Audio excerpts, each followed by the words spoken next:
Look, Bumble knows you're exhausted by dating. All the must not take yourself too seriously and 6'1" since that matters. And what do I even say other than hey? Well, that's why they're introducing an all-new Bumble with exciting features to make compatibility easier, starting the chat better, and dating safer. They've changed, so you don't have to. Download the new Bumble now. When you need mealtime inspiration, it's worth shopping Baker's, where you'll find over 30,000 mouth-watering choices that excite your inner foodie. And no matter what tasty choice you make, you'll enjoy our everyday low prices, plus extra ways to save, like digital coupons worth over $600 each week. You can also save up to $1 off per gallon at the pump with fuel points. More savings and more inspiring flavors make shopping Baker's worth it every time. Baker's, fresh for everyone. Fuel restrictions apply.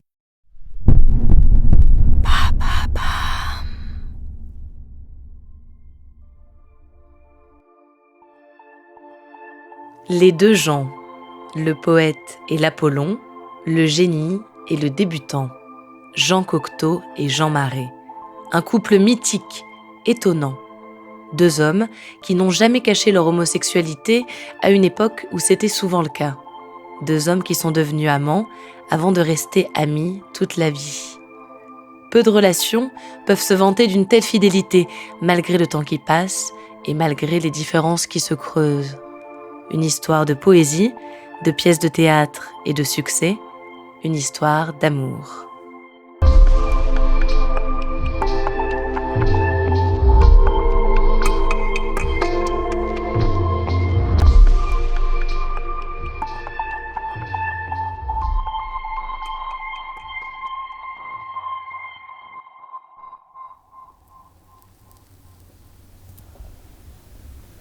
« 1937, Paris. Jean Cocteau n'est pas en forme. Toute la journée, il tire sur des pipes d'opium sans mettre le nez dehors. À 48 ans, il est déjà un artiste renommé pour son éclectisme. Jean Cocteau dessine, écrit de la poésie, des romans et des pièces de théâtre. Aucun art ne lui résiste. Lui se définit comme un poète, peu importe la forme de ses œuvres. Mais en cette année 1937, lâché et moqué par les surréalistes, Cocteau n'a pas le cœur à créer. Son ami Coco Chanel le secoue. Il faut qu'il monte une pièce. C'est d'accord. Ce sera l'Oedipe-Roi, une adaptation libre de Sophocle, et elle sera présentée au Nouveau Théâtre Antoine. Cocteau a besoin de comédiens. Il fait passer des auditions, et c'est ainsi qu'il rencontre un jeune homme de 24 ans, Jean Marais. Quand Cocteau aperçoit Marais, il n'en croit pas ses yeux. Il est l'incarnation vivante des éphèbes qu'il dessine depuis toujours. 2 yeux bleu ciel, des cheveux blonds, un sourire ravageur encadré par de larges fossettes. Et surtout, ce corps musclé, sublime. Plus tard, Cocteau dira « Je ne l'ai pas connu, je l'ai reconnu ». Jean Marais a une voix trop fluette pour le théâtre. Cocteau lui accorde donc un rôle muet. Lors de la première, les critiques se moquent de ce belâtre qui se pavane sur scène à moitié nu, sans dire une ligne de texte. Mais Cocteau est conquis et convaincu du talent du jeune Jean. Il lui déclare sa flamme. Marais lui dit l'aimer en retour. Des années plus tard, il confessera avoir menti pour plaire au poète et lancer sa carrière. Mais s'il n'est pas amoureux, Marais n'en est pas moins ébloui par Cocteau. Son génie l'impressionne. Chaque minute avec lui est précieuse. Il se nourrit de son intelligence et de sa culture. Les deux amants s'installent dans un petit appartement parisien. Cocteau est sujet à une fièvre créatrice. Son jeune amant l'inspire, il lui écrit des pièces et lui construit des rôles sur mesure. Les critiques ne se moquent plus, les enfants terribles sont un triomphe. Jean Marais est de plus en plus demandé. Sur scène, pour des interviews, mais aussi par des hommes, plus jeunes, plus beaux que Cocteau. Il est temps pour le jeune Jean de prendre son envol. Il multiplie les conquêtes qu'il ramène dans leur appartement. Cocteau accepte. Les infidélités de Marais le blessent, mais il tient à lui accorder la liberté, comme il l'explique dans une lettre. « Mon Jeannot adoré, je suis arrivé à t'aimer si fort, plus que tout au monde, que je me suis donné l'ordre de ne t'aimer que comme un papa, et je voudrais que tu saches que ce n'est pas parce que je t'aime moins, mais davantage. J'ai eu peur, à en mourir, de vouloir trop, de ne pas te laisser libre et de t'accaparer comme dans la pièce. Et puis j'ai eu peur de souffrir atrocement si tu tombais amoureux et que tu ne veuilles pas me faire de peine. Je me suis dit que si je te laissais libre, tu me raconterais tout et que je serais moins triste que si tu devais me cacher la moindre chose. Mon Jeannot, je te le répète, tu es tout pour moi. L'idée de te gêner, de prendre barre sur ta merveilleuse jeunesse serait atroce. J'ai pu te donner de la gloire, et c'est le seul vrai résultat de cette pièce, le seul résultat qui compte et qui me réchauffe. C'est ainsi que se transforme la relation des deux gens. Ils ne seront plus jamais amants, mais ils ne cesseront jamais d'être amis, d'une manière fidèle et fusionnelle. Cocteau et Marais se disent tout.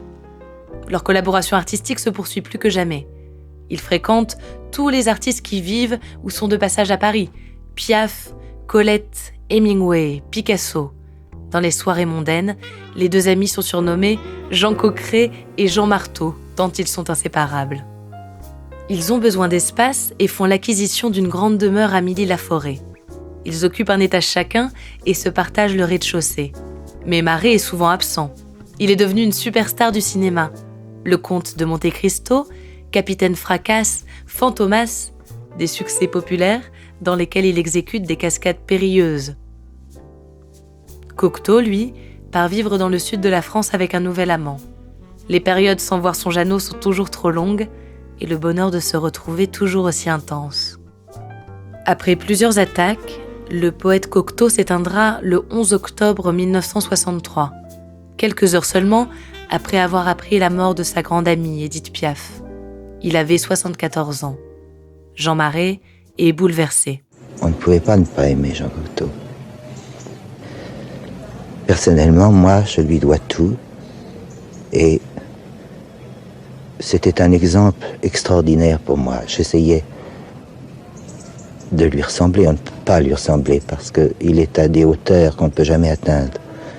Mais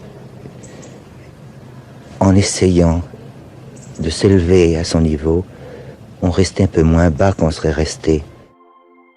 Jusqu'à sa mort, Jean Marais restera fidèle à Cocteau, en lui rendant hommage régulièrement, toujours reconnaissant de l'influence du poète sur son destin, toujours aussi étroitement lié à son ancien amant, à son meilleur ami.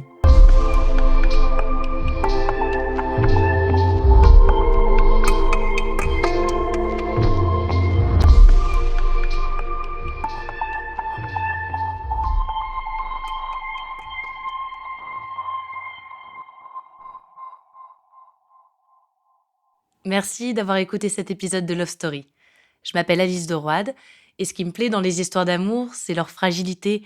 Elles reposent souvent sur des détails, des hasards et parfois des malentendus, et pourtant, elles bousculent les existences comme rien d'autre. J'espère que vous avez aimé écouter cette histoire autant que j'ai aimé la découvrir et la raconter. Si c'est le cas, abonnez-vous à Love Story, partagez les épisodes qui vous marquent. Vous pouvez aussi donner une note à ce podcast. Merci beaucoup.